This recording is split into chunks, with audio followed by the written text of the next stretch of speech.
Hi all, welcome to എജുബി. +2 കഴിഞ്ഞ ഉടനെ എന്ത് ചെയ്യണം എന്ന് അറിഞ്ഞുകൂടാൻ നിൽക്കുന്ന കുറച്ച് പേരുണ്ടെങ്കിൽ അവർക്ക് വേണ്ടിയിട്ടും കൂടിയാണ് ഈ ഒരു വീഡിയോ നമ്മൾ ചെയ്തിട്ടുണ്ടായത്. വേറൊന്നുമില്ല, നമ്മുടെ ഇന്ത്യൻ നേവിയിൽ നിങ്ങൾക്ക് +2 കഴിഞ്ഞ ആൾക്കാർക്കൊരു വലിയൊരു അവസരമാണ് വന്നു ചേർന്നിരിക്കുക. അപ്പോൾ അതിൻ്റെ നോട്ടിഫിക്കേഷനാണ് ഈ സ്ക്രീനിൽ കാണുന്നത്.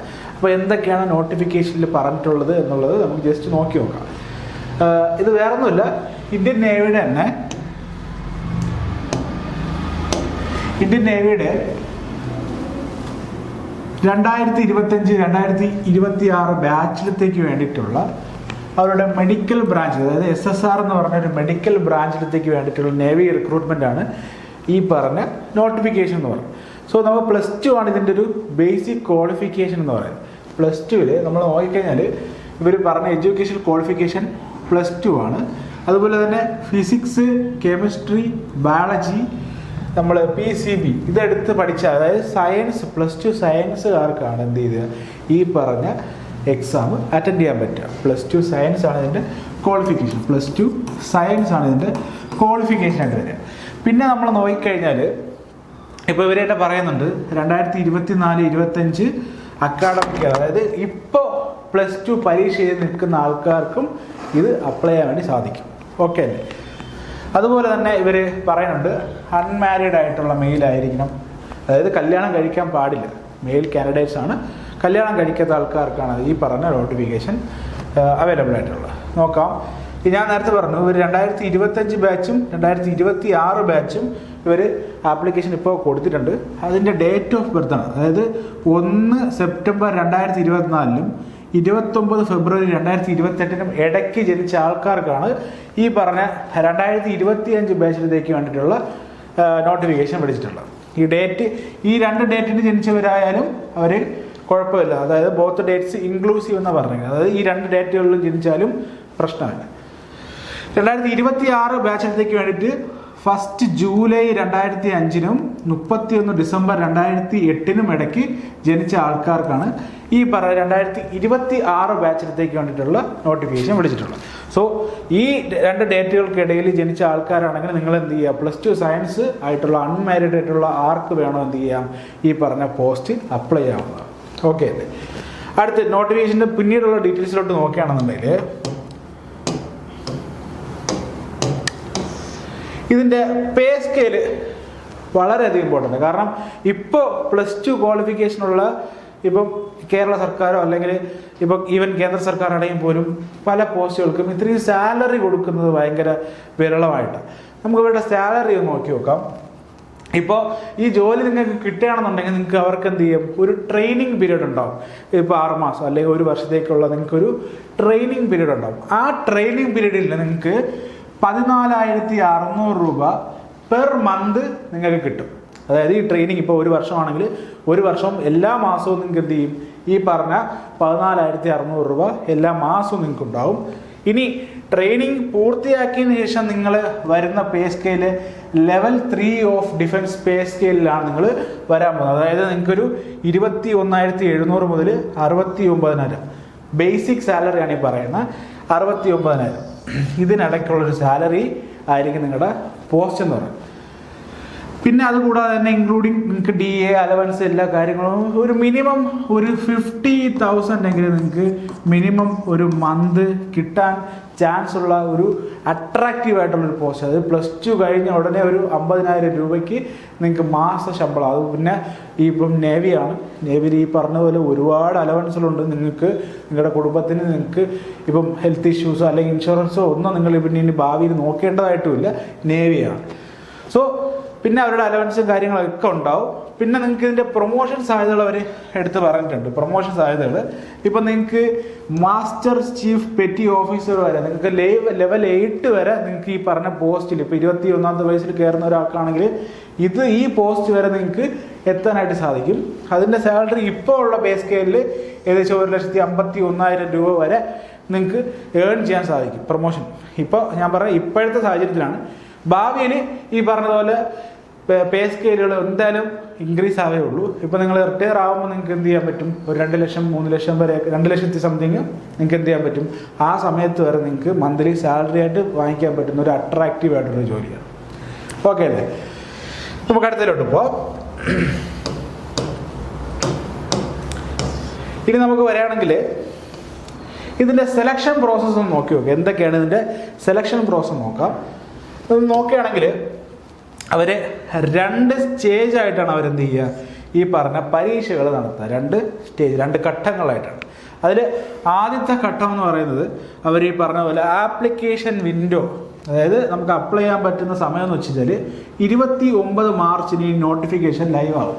അതായത് നമ്മുടെ നേവിയുടെ സൈറ്റിൽ പോയി കഴിഞ്ഞാൽ നിങ്ങൾക്ക് 29-ാം തീയതി തൊട്ട് അപ്ലൈ ചെയ്ത് തുടങ്ങണം. അത് 10-ാം തീയതി, ഏപ്രിൽ 10-ാം തീയതി വരെ നിങ്ങൾക്ക് സമയമുണ്ട്. ഓക്കെ അല്ലേ? അപ്പോൾ ഏകദേശം ഒരു 10-12 ദിവസം നിങ്ങൾക്ക് മാത്രമേ ഉള്ളൂ. സോ ഈ വീഡിയോ കാണുന്ന ആൾക്കാരുണ്ടെങ്കിൽ കൃത്യമായിട്ട് എന്ത് ചെയ്യുക, ഇത് നോട്ട് ചെയ്യുക. ഡേറ്റുകൾ വളരെ ഇമ്പോർട്ടൻ്റ് ആണ്. പിന്നെ അതുപോലെ തന്നെ നിങ്ങളുടെ സുഹൃത്തുക്കളുണ്ട്, ഇപ്പോൾ +2 പഠിക്കുന്ന കുട്ടികളാണെങ്കിൽ നിങ്ങളുടെ കൂടെയുള്ള ആൾക്കാരുണ്ടെങ്കിൽ അവർക്ക് കൂടെ ജസ്റ്റ് ഈ സാധനം ഒന്ന് അയച്ചു കൊടുക്കാൻ ശ്രമിക്കുക. ഓക്കെ അല്ലേ? അതുപോലെ തന്നെ ഇതിൻ്റെ കറക്ഷൻ വിൻഡോ, അതായത് ഇപ്പോൾ കറക്ഷൻ, ഇപ്പോൾ നമ്മൾ ചെയ്യുമ്പോൾ എന്തെങ്കിലും തെറ്റുകുറ്റങ്ങൾ പറ്റുന്നുണ്ടെങ്കിൽ അവർ ഒരു കറക്ഷൻ വിൻഡോ ഉണ്ട്. ആ സമയത്ത് ഇപ്പോൾ ഇത്ര പർട്ടിക്കുലർ ടൈം തരും. ആ ടൈമിനകത്ത് നമുക്ക് എന്തെങ്കിലും കറക്ഷൻസ് ഉണ്ടെങ്കിൽ അത് തിരുത്താനും സാധിക്കും. അപ്പോൾ അതെന്ന് പറയുന്നത് 14 തൊട്ട് 16 ഏപ്രിൽ വരെയാണ് ആ ഒരു ടൈമിങ്. ഓക്കെ. അടുത്ത് ഫസ്റ്റ് സ്റ്റേജിൻ്റെ പരീക്ഷ നടക്കുന്നത് മെയ്യിലാണ്. ഈ മെയ് 25 ഡേറ്റ് അല്ല, വർഷമാണ്. മെയ്യിലാണ് നമ്മുടെ ഈ വരുന്ന മെയ്യിലാണ് ഇതിൻ്റെ ഫസ്റ്റ് സ്റ്റേജിൻ്റെ പരീക്ഷ നടക്കുന്നത്. ഓക്കെ. അടുത്ത് നമ്മൾ സ്റ്റേജ് 2 വരികയാണെന്നുണ്ടെങ്കിൽ ഇതിൻ്റെ റിസൾട്ട്, അതായത് ഈ ഫസ്റ്റ് സ്റ്റേജിൻ്റെ റിസൾട്ട് വരുന്നതും ഈ പറഞ്ഞ മെയ്യിൽ തന്നെയാണ്. മെയ്യിൽ പരീക്ഷ നടത്തി അപ്പം തന്നെ റിസൾട്ടും വരും. നമുക്ക് ഈ പറഞ്ഞതുപോലെ 2-ാം ഘട്ടം സ്റ്റേജ് 2 വരുന്നത് ജൂണിലാണ്. അടുത്ത മാസം, തൊട്ടടുത്ത മാസം തന്നെ അടുത്ത പരീക്ഷ നടക്കും. ഓക്കെ. അടുത്ത് ഇതിൻ്റെ മെഡിക്കൽ ഉണ്ടാവും. അതുപോലെ തന്നെ നിങ്ങൾക്ക് ട്രെയിനിങ്ങിനുള്ള ഡേറ്റ് ഉണ്ടാവും. ഈ പറഞ്ഞ് നിങ്ങൾക്ക് ജോലി കിട്ടുകയാണെന്നുണ്ടെങ്കിൽ നിങ്ങൾക്ക് ഈ വർഷം 2025 സെപ്റ്റംബർ തന്നെ നിങ്ങൾക്ക് എന്ത് ചെയ്യും, ട്രെയിനിങ് സ്റ്റാർട്ട് ചെയ്യും. ഓക്കെ. അടുത്ത് ഇത് ഈ പറഞ്ഞ ഈ 2025 ബാച്ചിൻ്റെ കാര്യമാണ് ഞാൻ ഇത്രയും നേരം പറഞ്ഞത്. ഇനി പറഞ്ഞ 2026 കാര്യമാണ്. 2026 ബാച്ചിലത്തേക്കാണ് അവരെടുക്കുന്നതെന്ന് വെച്ചാൽ നമുക്കൊരു ജൂലൈ 26 ആകുമ്പോൾ അവരെന്ത് ചെയ്യും, ഈ പറഞ്ഞ ജൂലൈ 2026 അവരെന്ത് ചെയ്യും, ഈ പറഞ്ഞ ജോലി നിങ്ങൾക്ക് തരും.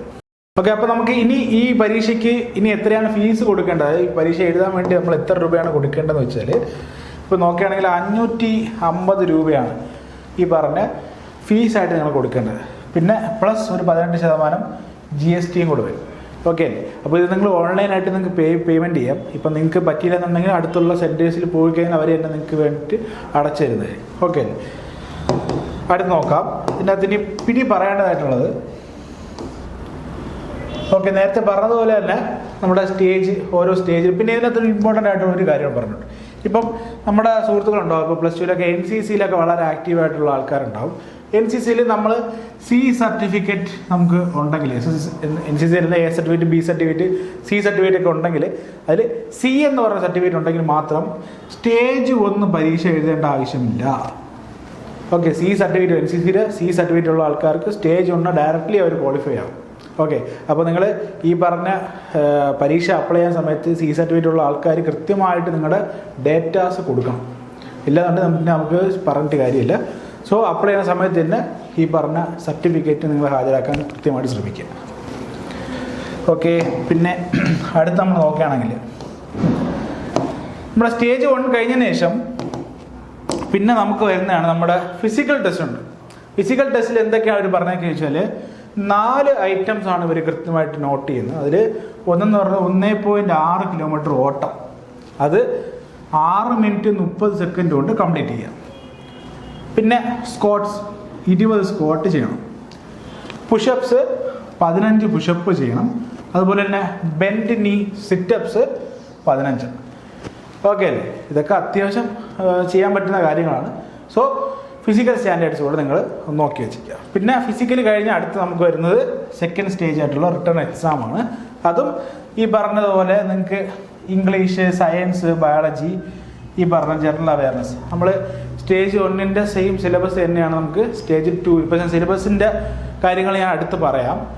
ഇപ്പം ജസ്റ്റ് നോട്ട് ചെയ്യുക. ഇപ്പം സ്റ്റേജ് 2 എന്ന് പറഞ്ഞാൽ റിട്ടേൺ എക്സാം ആയിരിക്കും. പിന്നെ നമ്മൾ ഈ നോട്ടിഫിക്കേഷനിൽ പിന്നെ ഈ പറഞ്ഞ പോലെ നിങ്ങൾക്ക് റിട്ടേൺ എക്സാം കഴിഞ്ഞാൽ പിന്നെ നിങ്ങളുടെ മെഡിക്കലായിരിക്കും, നിങ്ങൾ മെഡിക്കൽ സ്റ്റാൻഡേർഡ്സ് ഒക്കെ കറക്റ്റ് ആണോ എന്ന് ചെക്ക് ചെയ്യുക.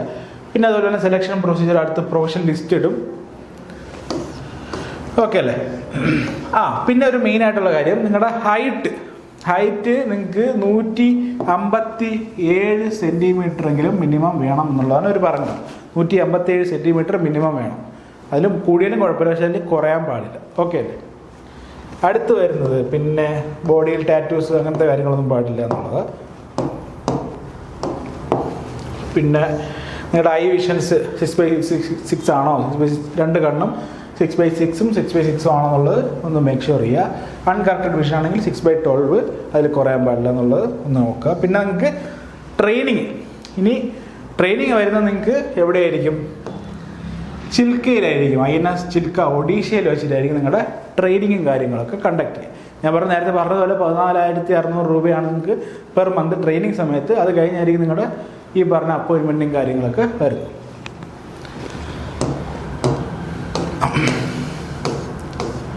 ഓക്കെ, അപ്പോൾ ഇത്രയൊക്കെ ഉള്ളൂ നമ്മുടെ ഈ ഒരു നോട്ടിഫിക്കേഷനിൽ പറയേണ്ടതായിട്ടുള്ള മെയിൻ കണ്ടന്റ്. പിന്നെ നമുക്ക് പറയേണ്ടത് ഈ പറഞ്ഞ ലാസ്റ്റ് ഡേറ്റ് 10 ഏപ്രിൽ 2025 5 മണി വരെ ഉള്ളൂ. സോ പെട്ടെന്ന് തന്നെ അപ്ലൈ ചെയ്യാൻ ശ്രമിക്കുക. ഈ പറഞ്ഞ 29-ാം തീയതിയാണ് നമ്മുടെ നോട്ടിഫിക്കേഷൻ സ്റ്റാർട്ട് ആവുക. അന്ന് തന്നെ നിങ്ങൾ എന്ത് ചെയ്യുക, മാക്സിമം സെൻറ്ററിൽ പോയിട്ട് അപ്ലൈ ചെയ്യാൻ വേണ്ടിയിട്ടുള്ള കാര്യങ്ങൾ. പിന്നെ ഈ അപ്ലൈ ചെയ്യുന്ന സമയത്ത് നമുക്ക് ഈ ഫോട്ടോഗ്രാഫ്സിനെ പറ്റിയൊക്കെ അവർ പറയുന്നുണ്ട്. ഇപ്പോൾ അപ്ലൈ ചെയ്യുന്ന സമയത്ത് നമുക്ക് നമ്മുടെ ഫോട്ടോ, അതായത് 50 KB ഇതൊക്കെ നമുക്ക് കുഴപ്പമില്ല. അത് ഈ പറഞ്ഞ ഫോട്ടോ എടുക്കുന്ന സ്ഥലത്താണെങ്കിൽ നമുക്ക് എന്ത് ചെയ്യാം, നമുക്ക് തന്നെ അത് ചെയ്യാന്നുള്ളത് കാര്യങ്ങളേ ഉള്ളൂ. പിന്നെ photo not taken before March 25 മുന്നേ എടുത്ത ഫോട്ടോ ആവാൻ പാടില്ല. ഇപ്പോൾ ആ ഫോട്ടോയുടെ പാറ്റേൺ ഇങ്ങനെ, ഇപ്പോൾ നമ്മൾ ഒരു പ്ലക്കാർഡ് പിടിക്കുമ്പോൾ ഒരു കാർഡ് പിടിച്ചിട്ട് നമ്മൾ നിന്ന് ഫോട്ടോ എടുക്കേണ്ടത്. അപ്പോൾ അതിനകത്ത് നമ്മുടെ പേരും പിന്നെ അതുപോലെ തന്നെ ഈ പറഞ്ഞ ഫോട്ടോ എടുത്ത തീയതിയും നമ്മൾ എന്ത് ചെയ്യുക, കൃത്യമായിട്ട് കൊടുക്കുക. അതെന്താണെന്ന് വെച്ചാൽ മാർച്ച് 25 മുന്നേ എടുത്ത ഫോട്ടോ, അതായത് ആപ്ലിക്കേഷന് മുന്നേ. ഇപ്പോൾ 29-ാം തീയതിയാണ് ആപ്ലിക്കേഷൻ സ്റ്റാർട്ട് ആവുക. നമുക്ക് 25 ഉണ്ട്, 26 ഉണ്ട്, 27 ഉണ്ട്, 28 ഉണ്ട്. അപ്പോൾ ഈ ഒരു ഡേറ്റുകളിൽ 25-ന് മുകളിൽ 24-ാം തീയതി എടുത്തൊരു ഫോട്ടോ ആയിട്ട് പോയി കഴിഞ്ഞാൽ അവരെന്ത് ചെയ്യും, ആ ആപ്ലിക്കേഷൻ റിജക്റ്റ് ആവും. സോ അത് നിങ്ങൾ പ്രത്യേകം ശ്രദ്ധിക്കുക. ഈ പറഞ്ഞ ഡേറ്റ് ഇമ്പോർട്ടൻ്റ്. 25 മാർച്ചിന് മുന്നേ എടുത്ത ഫോട്ടോയും കൊണ്ട് പോകരുത്. പിന്നെ അതുപോലെ തന്നെ ഈ ആപ്ലിക്കേഷൻ എടുക്കുന്ന സമയത്ത് അവർ ലൈവായിട്ടൊരു ഫോട്ടോ എടുക്കും. നമ്മുടെ ഈ പറഞ്ഞ വെബ് ക്യാമിൻ്റെ ഫ്രണ്ടിൽ വെച്ച് നമുക്കൊരു ഫോട്ടോ അവരെടുക്കും. ഒരു പക്ഷേ നമുക്ക് ഇതിനകത്ത് നമ്മളെ ഫോട്ടോ ഇട്ടിട്ട് നമ്മൾ ഡേറ്റ് മാറ്റി കൊടുക്കാം, പഴയ ഫോട്ടോ കൊടുക്കാമെന്ന് വെച്ച് കഴിഞ്ഞാൽ നമ്മൾ വെരിഫിക്കേഷൻ സമയത്ത് അതൊരു പ്രശ്നമായിട്ട് മാറാൻ ചാൻസ് ഉണ്ട്. നമ്മൾ അതുപോലെ രൂപമായിരിക്കും നമ്മുടെ ഫോട്ടോ. അപ്പോൾ അതുകൊണ്ട് അതൊന്ന് മേക്ക് ഷുവർ ചെയ്യണം. നിങ്ങൾ കൃത്യമായിട്ട് 25-ന് ശേഷം പോയി ഫോട്ടോ എടുത്താൽ അത്രയും നല്ലത്. ഓക്കെ അല്ലേ? ഓക്കെ, അപ്പോൾ ആപ്ലിക്കേഷൻ്റെ കാര്യത്തിൽ ഇത്രയൊക്കെ നമുക്ക് പറയാനുള്ളൂ. ഇനി നമുക്ക് സിലബസിലോട്ട് പോകാം. ഓക്കെ, നമ്മൾ ഈ സ്ക്രീനിൽ കാണുന്ന നിങ്ങളുടെ സിലബസ് എന്ന് പറയുന്നത്, സിലബസിനകത്ത് നമ്മൾ നേരത്തെ പറഞ്ഞതുപോലെ തന്നെ 4 പോർഷൻസ് ആയിട്ടാണ് നമ്മൾ ഡിവൈഡ് ചെയ്തിട്ടുള്ളത്. ഒന്ന് പറയുന്നത് നമ്മുടെ സയൻസ് എന്ന് പറഞ്ഞൊരു പോർഷൻ.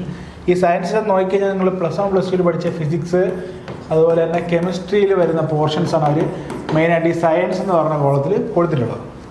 പിന്നെ നമ്മൾ ബയോളജി നോക്കുകയാണെങ്കിൽ നിങ്ങൾ പഠിച്ച സുവോളജി പിന്നെ ബോട്ടണിയിലുള്ള എല്ലാം പഠിക്കേണ്ട ആവശ്യമില്ല. കുറച്ച് സാധനങ്ങളാണ് അവർ സിലബസിൽ കൊടുത്തിട്ടുള്ളത്. അത് മാത്രം നിങ്ങൾ എന്ത് ചെയ്യുക, കോൺസെൻട്രേറ്റ് ചെയ്ത് പഠിച്ചാൽ മതി. പിന്നെ ഇംഗ്ലീഷ് വരികയാണെങ്കിൽ നമ്മൾ സാധാരണ പഠിക്കുന്ന പോലെ പാസേജ്, പിന്നെ sentence corrections, active voice, passive voice, direct speech, indirect speech, verbs, tense, noun, അങ്ങനത്തെ കാഷ്വൽ സാധനങ്ങളാണ് ഈ പറഞ്ഞ ഇംഗ്ലീഷിനകത്ത് വരുന്നത്. പിന്നെ GK ആണെങ്കിൽ ആസ് യൂഷ്വൽ ഈ പറഞ്ഞ പോലെ കൾച്ചർ, സ്റ്റാറ്റിക്, പിന്നെ പറഞ്ഞ റിവർ, സോയിൽ, നിങ്ങൾ പഠിച്ചിട്ടുള്ള കണ്ടന്റുകൾ മാത്രം. ഇപ്പോൾ നിങ്ങൾ +1 +2 മുന്നേ 10കളിലൊക്കെ പഠിച്ചിട്ടുള്ള കാര്യങ്ങൾ മാത്രം, സിമ്പിളായിട്ടുള്ള കാര്യങ്ങൾ മാത്രമേ നിങ്ങൾക്ക് GAയിൽ വരുള്ളൂ. ഹിസ്റ്ററി അങ്ങനത്തെ പോർഷൻസൊക്കെ. അപ്പോൾ നിങ്ങൾക്ക് സെലക്റ്റീവായിട്ട് തന്നെ പഠിച്ചാലേ മാത്രമേ ഈ ഒരു എക്സാം ക്രാക്ക് ചെയ്യാൻ പറ്റുള്ളൂ. കാരണം എന്തുകൊണ്ടെന്ന് ചോദിച്ചാൽ, ഇപ്പോൾ നിങ്ങൾ ജോഗ്രഫി ഇരിക്കുകയാണെന്നുണ്ടെങ്കിൽ വേണമെങ്കിൽ 2 ദിവസം ജോഗ്രഫി മാത്രമായിട്ട് ഇരിക്കാനുള്ള കണ്ടന്റ് ഉണ്ട്. ജോഗ്രഫി സെലക്റ്റീവായിട്ട് മാത്രം നിങ്ങൾ പഠിച്ച് തന്നെ ഈ ഒരു എക്സാം നിങ്ങൾക്ക് ക്രാക്ക് ചെയ്ത് പോകാൻ പറ്റും. സോ വൈസ്ഫുള്ളി സ്മാർട്ട് വർക്കിലൂടെ ഈ ഒരു എക്സാം ക്രാക്ക് ചെയ്യാൻ വേണ്ടി ശ്രമിക്കുക. നമ്മുടെ ടെലഗ്രാം ചാനലിൽ ഈ ഒരു സിലബസ് ഞാൻ കൃത്യമായിട്ട് കൊടുത്തിട്ടുണ്ട്. ഈ നമ്മുടെ വീഡിയോയുടെ താഴെ ഡിസ്ക്രിപ്ഷൻ ബോക്സിൽ തന്നെ നമ്മുടെ ടെലഗ്രാം ചാനലുണ്ട്. അപ്പോൾ അതിൽ കയറി കഴിഞ്ഞാൽ നിങ്ങൾക്ക് ഈ സിലബസ് ഡൗൺലോഡ് ചെയ്തെടുക്കാം. ഓക്കെ, അപ്പോൾ ഈ വീഡിയോ കാണുന്ന എല്ലാവർക്കും ഇത് ഈ ഒരു നോട്ടിഫിക്കേഷൻ ഒരു പ്രചോദനമാവട്ടെ പഠിക്കാൻ വേണ്ടി കൃത്യമായിട്ട് നിങ്ങൾ എന്ത് ചെയ്യുക, ഈ ഒരു പോർഷൻ പഠിച്ച് ഈ ജോലിയിലേക്ക് കയറാൻ ശ്രമിക്കുക. 2025 തന്നെ ഒരു ജോലി കിട്ടാൻ സാധ്യതയുള്ള ഒരു പോസ്റ്റാണ് ഈ പറഞ്ഞ SSR മെഡിക്കൽ എന്നത്. 17.5 വയസ്സ് തൊട്ട് 23 വയസ്സ് വരെയുള്ള ആൾക്കാർക്ക് ഈ ഒരു പോസ്റ്റ് അപ്ലൈ ചെയ്യാം. സോ നിങ്ങൾക്ക് പറ്റുമെന്നുണ്ടെങ്കിൽ നിങ്ങളുടെ കൂട്ടുകാരിലേക്ക് ഈ വീഡിയോ ഇഷ്ടപ്പെട്ടെങ്കിൽ ദയവ് ഇതൊന്ന് ഷെയർ ചെയ്യുക. Thank you.